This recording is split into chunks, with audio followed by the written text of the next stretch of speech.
Hello बच्चों, मैं रणवीर राज, math faculty Parle education. आज हमारा टॉपिक है अर्थमेटिक प्रोग्रेशन एपी। ठीक है, तो इस टॉपिक पर थोड़ा सा कुछ समझते हैं।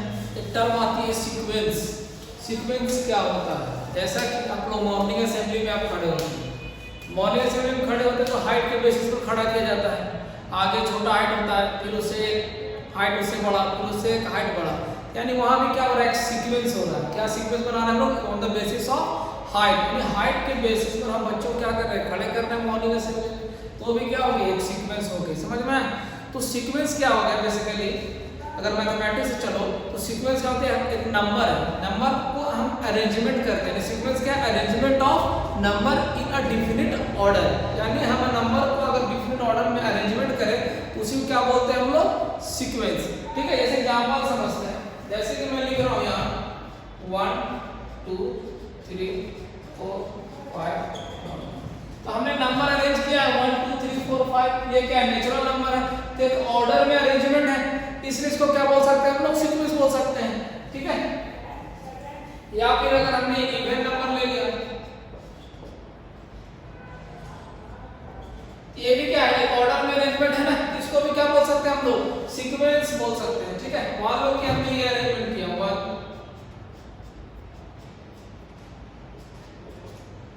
ये भी क्या है? सीक्वेंस है, क्योंकि यहाँ देखो 1 -1, फिर -1 के बाद क्या है? 1 है, 1 के बाद क्या है? -1। ये क्या है? रिपीट हो रहा है, यानी कोई ना कोई ऑर्डर फॉलो कर रहा है, इसलिए इसको क्या बोल सकते हैं हम लोग? सीक्वेंस बोल सकते हैं। तो ये क्या हो गया? सीक्वेंस। ठीक है, अब मान लीजिए एक और टर्म आती है सीरीज। अगर हमने 1 + 2 + 3 + 5 + डॉट डॉट डॉट, तो सीरीज क्या होता है? जो सीक्वेंस में जो नंबर होते हैं ना, तो सीक्वेंस में जो नंबर होता है उसका समेशन ही क्या होता है? सीरीज होता है। उसका समेशन क्या होता है? सीरीज होता है। अगर हमारा सीक्वेंस 1 2 3 4 5 है और मैं इसी को ऐड कर दूं 1 + 2 + 3 + 4 + 5 + डॉट डॉट डॉट, तो ये हमारा क्या बन गया? सीरीज बन गया, और ये क्या बन गया? सीक्वेंस बन गया। ठीक है, तो सीक्वेंस और सीरीज में बेसिक अंतर समझ गए। सीक्वेंस किसको बोलेंगे? अगर हमने नंबर को अरेंज किया एक डिफिनिट ऑर्डर में तो उसको क्या बोलूंगा? सीक्वेंस। उसी सीक्वेंस के नंबर को अगर हमने ऐड कर दिया तो क्यों ऑर्डर में है, अगर हमने ऐड कर दिया तो वो क्या बन जाता है? सीरीज बन जाता है। समझ में आया? ये हो गया सीक्वेंस और सीरीज। अब उसी में आती है अर्थमेटिक प्रोग्रेशन। इसी का एक टर्म है, ये कहो कि इसका एक भाग है, इसमें आता है पार्ट है सीक्वेंस का। अब ये क्या होता है? Arithmetic progression. सबसे पहले इसको समझते हैं कि प्रोग्रेशन क्या होता है। प्रोग्रेशन क्या होता है? तो प्रोग्रेशन कहने का मतलब है कि हमने सीक्वेंस का जो नंबर है ना, हाँ एक और टर्म है, मैं ले जाऊंगा उसके बाद थोड़ा देखते हैं। इस नंबर को हम लोग बोलते हैं टर्म्स, यानी जो नंबर सीक्वेंस या सीरीज में यूज होता है उसे हम लोग बोलते हैं टर्म्स या फिर एलिमेंट्स। यानी कहने का मतलब 1 2 3 4 ये सब क्या हो गए? एलिमेंट्स हो गए, या फिर इसे टर्म बोलते हैं, या फिर क्या बोलते हैं? टर्म बोलते हैं। ठीक है, तो समझते हैं कि प्रोग्रेशन क्या होता है। प्रोग्रेशन क्या होता है कि जो एलिमेंट्स हो या फिर जो टर्म हो, जो सीक्वेंस और सीरीज में यूज हो रहा तो एक डिफरेंट ऑर्डर में यूज होता है, लेकिन अगर डिफरेंट में ऑर्डर यूज होने के साथ साथ अगर वो कोई रूल को फॉलो करता है, कोई एक रूल है जो फिक्स रूल है, उस रूल को फॉलो कर रहा है, तो उसे हम क्या बोलेंगे? प्रोग्रेशन बोलेंगे। उसको क्या बोलेंगे? प्रोग्रेशन बोलेंगे। ठीक है, जैसे एग्जांपल से यहाँ समझते हैं।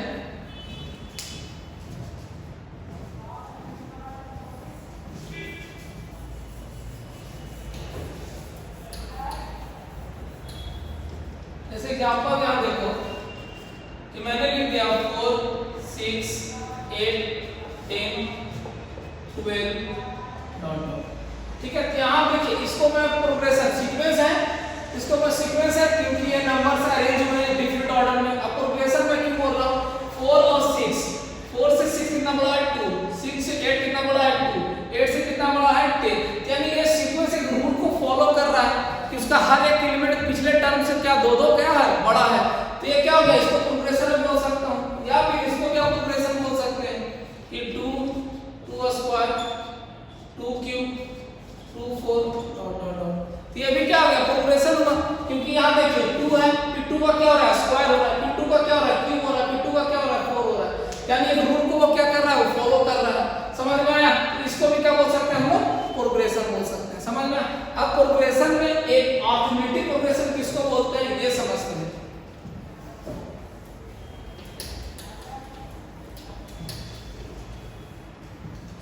तो अरिथमेटिक प्रोग्रेशन का भी एग्जांपल समझते हैं। एग्जांपल क्या है यहाँ देखो, जैसे कि मान लो कि हमने एक नंबर लिया, मान लीजिए यहाँ मैंने ले लिया, चलिए 5 ले लिया, ठीक है 5 ले लिया। अब इस नंबर में मैं एक सीक्वेंस भी बनाना चाह रहा हूँ, सीक्वेंस बनाना चाह रहा हूँ, इसका मतलब मैं नंबर को अरेंज कर रहा हूँ डिफरेंट ऑर्डर में, ठीक है। अब डिफरेंट ऑर्डर में अरेंज कर रहा हूँ, अब मैं अरिथमेटिक प्रोग्रेशन बना रहा हूँ। अरिथमेटिक प्रोग्रेशन करने का मतलब उसमें प्रोग्रेशन टर्म आ रहा है, यानी कोई ना कोई रूल को क्या करेगा, वो फॉलो करेगा, ठीक है। देखते हैं कौन सा प्रोग्रेशन को हम लोग अरिथमेटिक प्रोग्रेशन कहते हैं, उसका शॉर्ट फॉर्म एपी है, ठीक है। तो यहाँ देखिए अगर 5 है, मैं चाह रहा हूँ कि एक फिक्स्ड क्वांटिटी यानी एक फिक्स्ड नंबर को मैं ऐड करना चाह रहा हूँ बार-बार, तो मैं 5 में 5 ऐड कर रहा हूँ, 5 में 5 ऐड कर रहा हूँ, ठीक है। तो 5 में 5 ऐड किया, फिर मैंने क्या किया, इसी टर्म को फिर 5 ऐड कर रहा हूँ, ठीक है, और इसमें एक 5 फिर ऐड कर रहा हूँ। मतलब क्या, जो नंबर हमने लिया 5, उसमें फिक्स्ड क्वांटिटी ऐड किया हमने 5, हमने क्या ऐड किया, फिक्स्ड क्वांटिटी 5, तो कोई नंबर है, इस नंबर में फिर मैं एक नंबर ऐड कर रहा हूँ, फिक्स्ड क्वांटिटी 5 ही ऐड कर रहा हूँ, कोई नया नंबर ऐड नहीं कर रहा हूँ, 5 ही इसमें ऐड कर रहा हूँ, और यहाँ भी क्या कर रहा हूँ, 5 ऐड कर रहा हूँ। हमारा नंबर क्या मिलता है, 5 10 15 20। जब इस तरह का सीक्वेंस हमें मिल जाए, इस तरह का प्रोग्रेशन मिल जाए, तो उसी को हम लोग क्या बोलते हैं, अरिथमेटिक प्रोग्रेशन। अरिथमेटिक प्रोग्रेशन इसको बोलते हैं, मान लो फर्स्ट टर्म है, ये सेकंड टर्म है, थर्ड टर्म है, तो फर्स्ट टर्म में मैंने 5 ऐड किया तो हमें सेकंड टर्म जनरेट हुई। अब सेकंड टर्म में मैं 5 ऐड कर रहा हूं तो मेरा थर्ड टर्म जनरेट हो रहा है, थर्ड टर्म में मैं 5 ऐड कर रहा हूं तो मेरा फोर्थ टर्म जनरेट हो रहा है, अगर इसमें मैं 5 ऐड करूं तो मेरा फिफ्थ टर्म जनरेट हो रहा है। समझ में आया? तो मैं फिक्स्ड क्वांटिटी को क्या कर रहा हूं, ऐड करते जा रहा हूं, समझ में आ रहा है, ऐड करते जा रहा हूं, तो जो प्रोग्रेशन है वो जनरेट होगी, उसको हम लोग क्या बोलेंगे, अरिथमेटिक प्रोग्रेशन। उसको क्या बोलेंगे हम लोग, अरिथमेटिक प्रोग्रेशन, ठीक है। आप लोग ये भी देख सकते हैं कि 5 और 10 इसका डिफरेंस कितना है, 10 माइनस 5 है, इसका भी डिफरेंस क्या है, 5 है, और इसका भी डिफरेंस क्या है, 5 है। तो एपी को ये भी बोल सकते हैं कि second term minus first term equal to 5, third term minus second term equal to 5, और fourth term minus third term equal to 5। यानी हम यहाँ देख रहे हैं कि जो आगे वाली टर्म है अब उसके पिछले टर्म से सब्ट्रैक्ट करते हैं तो हमें एक नंबर मिलती है जो हमेशा क्या होती है, इक्वल हो रही है, हमेशा क्या हो रही है, इक्वल हो रही है। समझ में आया? तो इस तरह से सीक्वेंस क्या हो जाएगा, एपी हो जाएगा। समझ में आया? और एग्जांपल मैं देता हूँ, एग्जांपल समझते हैं। जैसे कि मान लो मैं यहाँ लिख रहा हूँ 3 6 9 12 15, हमने एक सीक्वेंस लिख दिया, ये सीक्वेंस है, ठीक है, प्रोग्रेशन भी है। अब इसको एपी में कैसे बोल रहा हूँ, यहाँ देखिए 3 और 6, 3 में मैं 3 ऐड कर रहा हूँ, क्या ऐड कर रहा हूँ, 3 ऐड कर रहा हूँ, तो हमें जनरेट क्या हो गई, 6 हो गए। ये 3 है, ये क्या है, 3 प्लस 3, तो मैंने क्या ऐड किया है, 3 ऐड किया। अब इसी में मैं एक और ऐड कर रहा हूँ, फिर से 3, फिर से क्या मैंने क्या ऐड किया, 3, तो कितना आ गया, 9 आ गया। फिर मैं इसमें 3 ऐड करूंगा तो क्या आ जाएगा, 12 आ जाएगा। यानी मैं यहाँ देख रहा हूँ कि एक फिक्स्ड नंबर को मैं ऐड करता जा रहा हूँ तो हमारा एक सीक्वेंस जनरेट होती है, तो इसको मैं बोल सकता हूँ ना एपी है। या फिर आपको इस तरह से भी चेक कर सकते हैं, सेकंड माइनस फर्स्ट, तो 6 माइनस 3 इक्वल टू क्या आएगा, 3 आएगा। 9 माइनस 6 इक्वल टू क्या आएगा, 3 आएगा। 12 माइनस 9 इक्वल टू क्या आएगा, 3 आएगा। और 15 माइनस 12 इक्वल टू क्या आएगा, 3 आएगा। यानी इसका डिफरेंस भी क्या आ रहा है, 3 आ रहा है, इसका डिफरेंस भी क्या आ रहा है, 3 आ रहा है। तो यार यहाँ बताओ, सेकंड माइनस फर्स्ट इसका डिफरेंस, थर्ड माइनस सेकंड इसका डिफरेंस, तो हम टर्म का जो डिफरेंस हम देख रहे हैं वो सेम आ रहा है, तो मैं बोल सकता हूँ इसको कॉमन डिफरेंस। इसको क्या बोलते हैं हम लोग, कॉमन डिफरेंस। समझ में आया? चलिए ठीक है, तो आपको बेसिक एपी समझ में आ गया ना।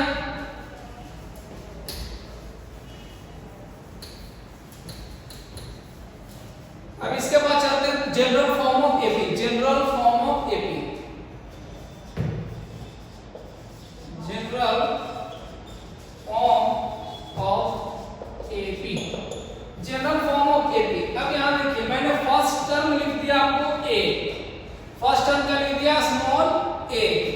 अब मैं सेकंड टर्म लिख रहा हूं ए प्लस डी, ए प्लस डी, यानी मैं डी को क्या कर रहा हूं, इसमें ऐड कर रहा हूं। डी को एक नंबर है जो इसमें क्या कर रहा हूं, ऐड कर रहा हूं। उसी तरह से यहां भी ऐड करूंगा, a plus D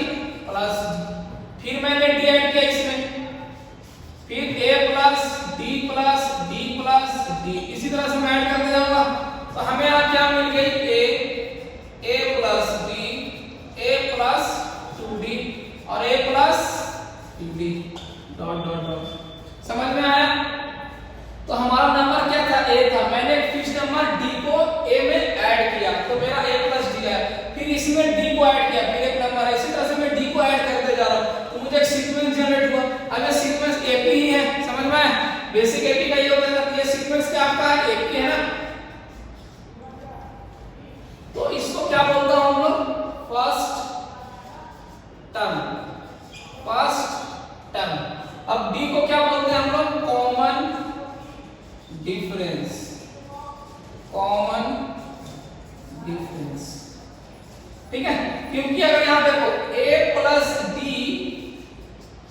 minus a equal to a plus 2d minus a plus d equal to a plus 3d minus a plus 2d। तो second minus first, third minus second, fourth minus third, ये difference निकाल रहा हूं मैं। यहाँ difference क्या आ रहा है, d। यहाँ भी क्या आएगा, a minus a cancel, 2d minus d यानी d। यहाँ भी क्या आएगा, d। तो सारा का डिफरेंस क्या आ रहा है, dt। तो सारा डिफरेंस क्या है, कॉमन है यानी सेम है। तो इसलिए मैं d को क्या बोल रहा हूँ, कॉमन डिफरेंस। तो ये आपको दिख रहा है a plus d 2d, a plus 2d, ये आपका क्या दिख रहा है, general form of AP, general form of AP। ठीक है, समझ में आया? चलिए अब यहाँ देखो, इसी के हेल्प से मान लीजिए यहाँ मुझे निकालना हो कि 20th टर्म निकालो या 400th टर्म निकालो, 100th टर्म निकालो, तो मैं ऐसे थोड़ी ना dd ऐड करता जाऊंगा। यानी कोई ना कोई फॉर्मूला तो मुझे मिलना चाहिए ना।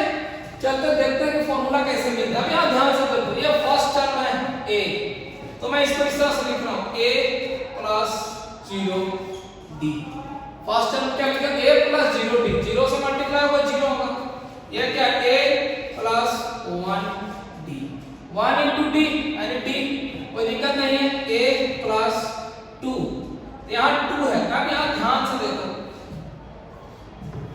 एक मिनट यहाँ लिख देता हूँ, उसके बाद समझाता हूँ। ठीक है, अब ये देखो a प्लस, ये क्या है, फर्स्ट टर्म है। ये क्या है, फर्स्ट टर्म है ना, तो 0 प्लस d। अब ये क्या है, सेकंड टर्म है। ये क्या है, सेकंड टर्म है। तो मैं इसको 0 पे लिख सकता हूँ, first 1 minus 1d, 1 minus 1d।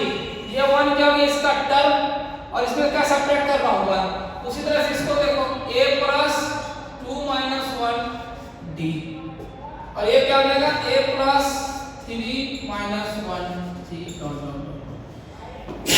Sorry, यहाँ देखिए ये फर्स्ट टर्म है, ये हमारा क्या सेकंड टर्म है, ये हमारा क्या थर्ड टर्म है। अब आप देख सकते हो 2 क्या है, टर्म कितना मेरा थर्ड, बट यहाँ मैं लिख क्या रहा हूँ 2, यानी 3 माइनस 1। यहाँ देखिए 3d है, टर्म कौन सा, 1 2 3 4, फोर्थ टर्म है, बट यहाँ क्या लिखा हुआ है 3, यानी टर्म जितना नंबर ऑफ टर्म उसमें से 1 सब्ट्रैक्ट कर दे रहा हूँ तो मेरा ये आ जा रहा है। अगर नंबर ऑफ टर्म मेरा 4 है और 4 माइनस 1 करूँ तो ये आ गया ना, समझ में आ रहा है? इसी तरह से मैं यहाँ लिखा हूँ। तो अगर मैं चाहूँ कि nth टर्म निकालना चाहूँ, nth टर्म, तो मेरा nth टर्म कुछ इस तरह से आएगा, a plus n, number of term n, उसमें से माइनस 1 मैं सब्ट्रैक्ट किया, तो हमारा यही क्या आ गया, nth टर्म। तो मैं इसको इस तरह से लिख सकता हूँ, tn equal to a plus n minus 1d।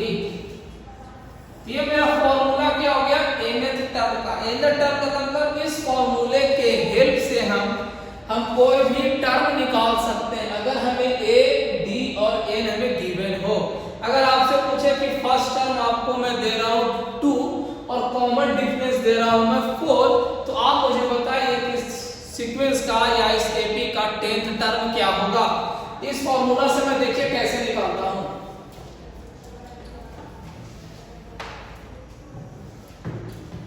तो हमें उसने क्या दिया, a हमें दे दिया कि 2 है, और उसने बोला कि कॉमन डिफरेंस तुम 3 रख लो, और पूछ रहा है कि बताइए मुझे कि 10th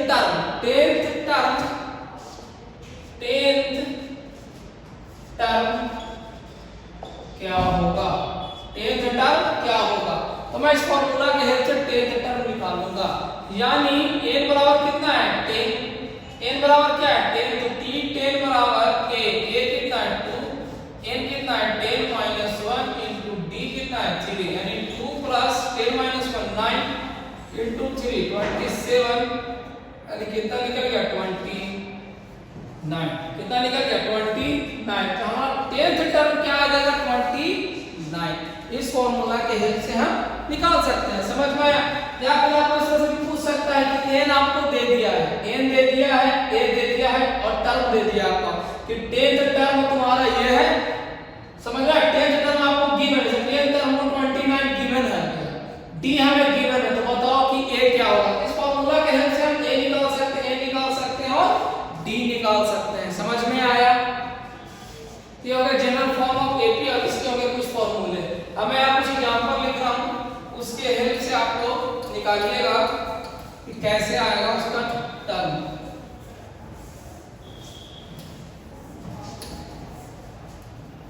जैसे एग्जांपल में लिख रहा हूं, फर्स्ट a हमें दिया गया है 5, d हमें दिया गया है 3 और n दे दिया गया है 21, यानी हमें 21 टर्म पूछ रहा है। 21 टर्म पूछ रहा है तो डायरेक्ट फॉर्मूला यूज करेंगे, d21 बराबर a plus n minus 1 into d, d क्या है 3, यानी कितना आ गया 5 प्लस 21 माइनस 1 कितना हो गया 20, 20 इंटू 3 कितना हो गया 60, यानी 65, यानी 21 टर्म जो हमारा आएगा इस सीक्वेंस में वो हमारा क्या आ जाएगा 65, ठीक है। अब मान लीजिए कुछ इस तरह से आपसे पूछे कि a बराबर हमने दे दिया 3 और d हमें नहीं दिया है, हमें दिया है t 20, हमें क्या दे दिया है t 20, आपको दे दिया है 60, समझ में आया। और आपसे पूछा क्या जा रहा है d निकालिए, तो d हम कैसे निकालेंगे, तो फॉर्मूला अप्लाई करेंगे, t20 equal to a plus n minus 1 into d, n minus 1 into d क्या आ जाएगा, यहाँ t20 कितना है 60, यहाँ कितना है 3 हो गया 19d, और यहाँ 60 माइनस 3 इक्वल टू 19d, तो 60 माइनस 3 कितना हो गया 57 इक्वल टू 19d, तो यहाँ से d कितना आ गया 3, d कितना आ गया 3, d कितना आ गया 3। तो हम इस फार्मूला के हेल्प से कॉमन डिफरेंस निकाल लिए, समझ में। इसी तरह से कुछ एग्जांपल लाएंगे और हम वो सॉल्व करेंगे उस फार्मूला के हेल्प से, ठीक है, समझ में आया। चलिए इस पर कुछ और एग्जांपल देखता हूं मैं, ठीक है। यहाँ मैंने दो एग्जांपल लिखा, दोनों एग्जांपल को सॉल्व करता हूं उसी फार्मूला से, देखिए कैसे बनता है। इसको देखिए, आपको क्या लिखा गया है nth term of a sequence, यानी सीक्वेंस का nth टर्म हमें क्या गिवन है 2n-3, यानी आपको ये गिवन है कि tn इक्वल टू क्या है 2n-3, tn इक्वल टू क्या है 2n-3, और हमें निकालना है क्या है 11th टर्म, ठीक है। तो 11th टर्म निकालना है। अब यहां देखो tn बराबर फॉर्मूला होता है a plus n minus 1d, a plus n minus 1d। अब हमें 11th टर्म क्या है, n बराबर क्या दे दिया, वो 11th दे दिया, 11 माइनस 1 क्या हो गया 10d। अब मुझे a और d की रिक्वायरमेंट है, तभी मैं निकाल सकता हूं ना। a और d कहां से निकलेगा, तो यहां से निकलेगा। a और d देखिए, अब ये nth टर्म का है, तो मैं यहां लिख रहा हूं t1, यानी n बराबर 1, यानी फर्स्ट टर्म क्या आएगा 2 into 1 minus 3, 2 into n minus 3 का मतलब -1 होगा, ठीक है। अब निकालूंगा मैं t2, क्या निकालो t2, यानी 2 into 2 minus 3, यानी कितना हो गया ये 1 हो गया, समझ में आया। तो फर्स्ट टर्म हमारा क्या है -1 है और सेकंड टर्म हमारा क्या है 1 है, और हमें फॉर्मूला पता है कि d बराबर क्या होता है second minus first, t2 minus t1, यानी 1 minus -1, यानी कितना हो गया 2। तो d कितना है 2 और t1 यानी a कितना है -1। अब इसकी वैल्यू यहां मैं पुट कर दूंगा, तो हमारा क्या आ जाएगा t11। तो t11 बराबर क्या हो गया a कितना है आपका -1 प्लस 10 into d कितना है 2, तो कितना हो गया -1 प्लस 20, यानी कितना हो गया ये 90। समझ में आया? तो हमने ये फॉर्मूला यूज किया और हमें T11 बराबर क्या आ गया 19 आ गया। इसी फॉर्मूला के बेसिस पर हमने निकाला ना ये फॉर्मूला जो अभी आपको बताया गया है। ठीक है, अब इसी फॉर्मूला के यूज से इसको देखते हैं। इसमें आपको दिख रहा होगा कि फर्स्ट टर्म क्या है 1/2। आपको फर्स्ट टर्म क्या दिख रहा है 1/2 और d निकालना तो आसान है। d क्या होता है सेकंड माइनस फर्स्ट है, थर्ड माइनस सेकंड कोई भी करो। तो मैं यहां लिख रहा हूं सेकंड माइनस फर्स्ट यानी 1 माइनस 1/2 इक्वल टू 1/2 यानी d भी हमारे पास आ गया, a भी हमारे पास आ गया। अब मैं निकालना चाह रहा हूं क्या T21 फॉर्मूला अप्लाई कर देंगे। एक फॉर्मूला है a हमारे पास क्या है 1/2, n क्या है 21 यानी 20 और d क्या है 1/2। यहां से क्या आया 2 से 10 यानी 1/2 प्लस 10 यानी 10.5 यही आएगा हमारा ना 21 तक। दोनों फार्मूला के हेल्प से हमने ये दोनों किया है। ठीक है, कुछ और एग्जांपल देखते हैं इसी के। यहाँ मैंने दो एग्जांपल और लिया, यहाँ कोई इंपॉर्टेंट एग्जांपल है, ये सब एग्जाम में आते हैं। यहाँ में यहाँ देखिए आप पूछ रहा है कि 402 a term of the sequence. आपको ये सीक्वेंस दे दिया गया है तो आपसे पूछ रहा है कि 402 क्या इस सीक्वेंस में लाई कर रहा है, यानी 402 क्या इस सीक्वेंस का टर्म है या नहीं, हमें यही चेक करना है। तो कोई नहीं, हम चेक कर लेंगे। तो मान लेंगे कि Tn है, कोई n टर्म पर 402 होगा। ठीक है, तो ठीक है फॉर्मूला अप्लाई कर देंगे। अब a plus n minus 1 equal to 402 और हमें फर्स्ट टर्म कितना है 8 है और n हमें नहीं पता कि n क्या है और d तो हमें पता है 30 माइनस 8 यानी 5। इसको सॉल्व करते हैं और a निकालते हैं। यहाँ से 8 plus 5n minus 5 equal to 402।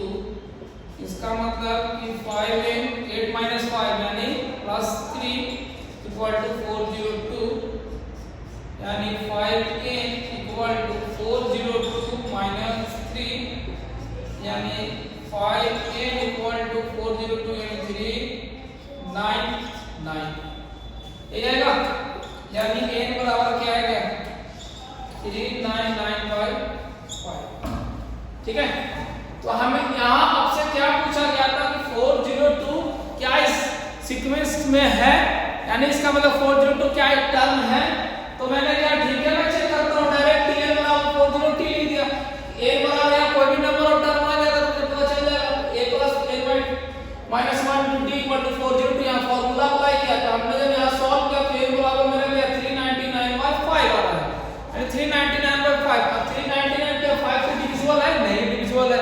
तो डिविजिबल नहीं है क्या रहा है फ्रैक्शन में आ रहा है। तो कभी भी नंबर क्या होता है नंबर ऑफ टर्म यहाँ पूछ रहा है ना, तो नंबर ऑफ टर्म कभी फ्रैक्शन में नहीं आ सकता है। नंबर ऑफ टर्म फ्रैक्शन में कभी भी नहीं आ सकता है, इसीलिए 402 इसमें इस सीक्वेंस में लाई नहीं करेगा। 402 is not a term of a given sequence. समझ में आया? चलिए अब आगे बढ़ते हैं। अब इसमें देखो एक और है कि इसमें कुछ इस तरह से पूछ सकता है कि 832 इस सीक्वेंस है ना, कोई यहाँ इसी सीक्वेंस का कोई टर्म दे देगा आपको, कोई टर्म दे देगा आपको और आपसे पूछेगा क्या जो टर्म हमने जो गिवन दिया है वो इसका नंबर ऑफ टर्म यानी n क्या पोजीशन उसका यानी n क्या है वो आपसे पूछ सकता है।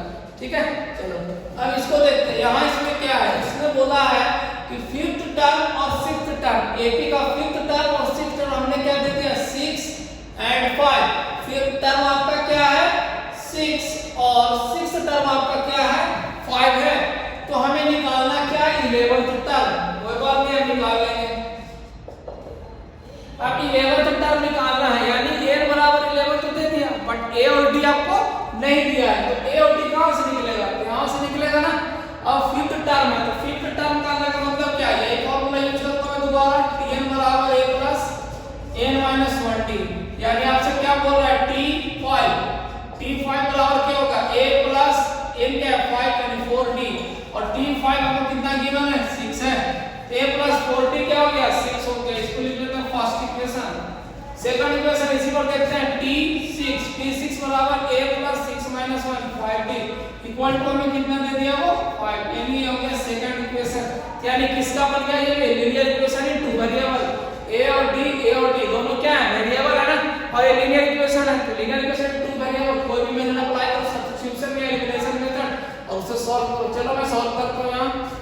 यहाँ मैं लिख रहा हूँ a plus 4d equal to 6 और a plus 5d equal to 5। इसको मैं सोल्व किया तो यहाँ माइनस माइनस माइनस ऐड किया तो ये कैंसिल हो गया, ये ऐड किया तो माइनस d हो गया और ये हो गया आपका 1, यानी d बराबर क्या गया माइनस 1।